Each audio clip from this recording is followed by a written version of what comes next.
আসসালামু আলাইকুম সম্মানিত ভাই, আপনারা দেখছেন হোসাইন মিডিয়া। প্রতিদিনের মতো আজকেও একটা বিষয় নিয়ে আপনাদের সামনে উপস্থিত হইলাম। তো আজকের বিষয়বস্তু হচ্ছে জিন কেন বারবার ফিরে আসে। তো ভাই, বেশি দেরি না করে চলুন মূল আলোচনায় যাওয়া যাক। তো ভাই দেখুন, যে জিন এমন একটা জিনিস যে সব সময়ের জন্য মনে রাখবেন যে আপনার যত দুর্বলতার সুযোগ, আপনি যত তাকে দুর্বলতার পরিচয় দিবেন, তত কিন্তু সে আপনাকে আক্রমণ করবে। এটা কিন্তু একটা স্বাভাবিক বিষয়। আসলে আমাদের ভিতরে না এই জিনিসটা খুব কঠিন ভাবে আমাদের ভিতরে কাজ করে। জিন জিনিসটা আসলে জিনকে নিয়ে আসলে কি জিন আমরা যতটা ভয়াবহ মনে করি, যতটা ভয়ঙ্কর মনে করি, জিন কি আসলে ততটা ভয়ঙ্কর? আসলে কি জিন কি এতটাই ভয়াবহ? এটা কিন্তু আমাদের জন্য জানা খুব জরুরি আমি মনে করি। আপনি যদিও আপনার ভালো না লাগে এই সমস্ত জিনিস, তারপরেও আমি মনে করব যে না, দয়া করে আপনি ভিডিওটা না টেনে দেখুন। কারণ এই ভিডিওতে আমি যে কথাগুলো আজকে বলবো, আমার মনে হয় আপনি কোথাও শুনেছেন কিনা সন্দেহ আছে। কারণ কি, আজকে অনেক ইম্পর্টেন্ট কিছু তথ্য আমি এই ভিডিওতে দিতে চলেছি। তো দেখেন যে জিন আমাদের জন্য একটা আতঙ্কের নাম, মানুষের জন্য একটা আতঙ্কের নাম। তো আপনি সব সময়ের জন্য একটা জিনিস মনে রাখবেন যে আপনার সাথে আপনার আত্মীয় স্বজন, এলাকার লোক, বাহিরের লোক, বন্ধু বান্ধব যেই হোক, যদি কোনো সময়ের জন্য কারোর সাথে, অপরিচিত কোন লোকের সাথেও যদি আপনার কোনো সময় শত্রুতা শুরু হয়, তাহলে আপনি যত তাকে দুর্বলতার পরিচয় দিবেন, তত সে আপনাকে আক্রমণ করার চেষ্টা করবে। সে কি তত আপনাকে আক্রমণ করার চেষ্টা করবে এবং সে আপনাকে চেপে ধরার চেষ্টা করবে। কোন জায়গায়, কিভাবে?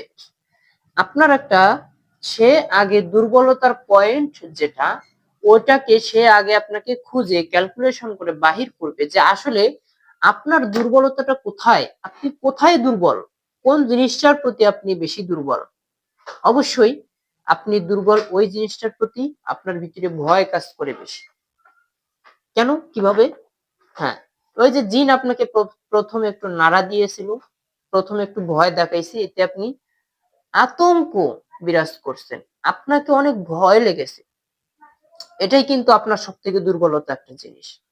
আর এটাকেই কিন্তু জিনেরা সাধারণত কাজে লাগায়।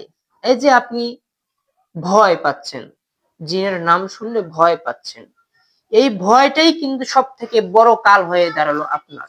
এখন আসুন, পরবর্তীতে যদি আপনি কোনো সময়ের জন্য আপনি ওই জিনিসটাকে নিয়ে ভাবেন, ওর ভয়টা আপনার ভিতরে ঢুকান, তাহলে কিন্তু ওই জিন আপনাকে অ্যাটাক করার একটা সুযোগ পাবে। কারণ কি, সে ওই সুযোগে আপনার সাথে সদ্ব্যবহার করার জন্য এগিয়ে আসবে আস্তে আস্তে। আগে ভয় দেখাইছে একরকম, তখন ভয় দেখাবে বিভিন্ন রকম। তখন আপনাকে ওয়াশরুমে ভয় দেখাবে, শুইতে গেলে ভয় দেখাবে, ঘুমালে ভয় দেখাবে, চলতে গেলে ভয় দেখাবে, কাজ করতে গেলে ভয় দেখাবে। আপনার ভিতরে ওই জিনিসটা তখন মানে সব সময়ের জন্য আপনার ভিতরে ঘুরবে, ঘুরপাক খাবে, ঘুরপাক খাবে। এরকম আস্তে আস্তে আস্তে আস্তে আস্তে আস্তে যখন কিছুদিন যাবে, তখন হুট করে ওই জিনটা আপনাকে অ্যাটাক করে বসবে, আপনি টের পাবেন না। অর্থাৎ জিন, আপনি যত তাকে দুর্বলতার সুযোগ দিবেন, সে তত আপনাকে বারবার আক্রমণ করতে আসবে।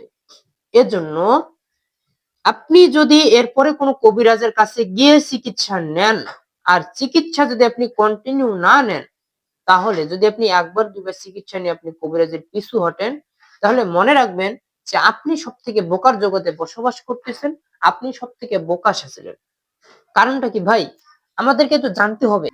আর একটা জিনিস, কবিরাজ কোন কোয়ালিটির, সে আসলে কি হালাল ভাবে সে কবিরাজি করে নাকি হারাম পথ অবলম্বন করে সে কবিরাজি করে, এটা আমাদেরকে জানতে হবে। কেউ আছে তন্ত্র মন্ত্র দ্বারা কবিরাজি করে, আবার কেউ আছে কোরআনি চিকিৎসা করে, যেরকমটা আমি করি। আমরা করি। আলেম সমাজের যে সমস্ত কবিরাজ আছে যারা কোরআনিক প্রক্রিয়া করে তাদেরটা আমি মনে করি তাদেরটা হালাল। আর যারা তন্ত্র মন্ত্র দিয়ে করে তাদের সম্পূর্ণরূপে হারাম। এবং আপনি যদি তাদের কাছে যান আপনার ইহকাল ধ্বংস, পরকাল ধ্বংস। জিনিসটা মাথায় রাখবেন। ভাই দেখেন, আমি একটা জিনিস বলি যে জিন কিন্তু কোন সময়ের জন্য তন্ত্র মন্ত্র দিয়ে আপনি স্থায়ীভাবে তাড়াইতে পারবেন না। মনে রাখবেন, সবসময়ের জন্য এই জিনিসটা আমি বললাম, আপনি আজীবন আপনার কথাটা আপনার ব্রেনটে রাখবেন। কারণ কি, জিন এত সহজ না।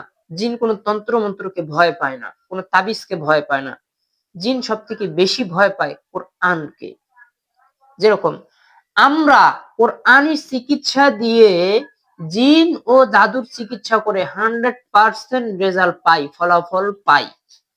এটা আত্মবিশ্বাস নিয়ে বলতে পারি। এবং স্থায়ী চিকিৎসা 10 বছর, 15 বছর, 20 বছর, 30 বছর। আপনার জন্মের পর থেকে যদি জিনের সমস্যা থাকে তাহলে আপনি আমার সাথে যোগাযোগ করেন, আমাদের সাথে যোগাযোগ করে দেখুন যে আসলে কি আমরা হকারি করি, কথাবার্তা কি আমরা বিক্রি করি, নাকি আসলে আমরা রিয়েল চিকিৎসক, নাকি আমরা আসলে রিয়েল চিকিৎসা দেই। জিনিসটা মাথায় রাখবেন।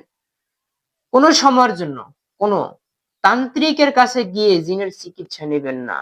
তাদেরকে সমাজে কখনো মাথা চাড়া দিয়ে উঠতে দিবেন না। তাহলে মনে করবেন আপনিও ধ্বংস হবেন আর 10 জনকে ধ্বংস করবেন। মাথায় রাখবেন সব সময়ের জন্য। তো ভাই, আমি এতটুকুই বুঝাইতে চাইলাম আপনাদেরকে পুরো ভিডিওতে যে জিন কেন বারবার ফিরে আসে। আপনি জিনকে যত দুর্বলতার সুযোগ দিবেন তত জিন আপনাকে কি আঘাত করার চেষ্টা করবে বেশি।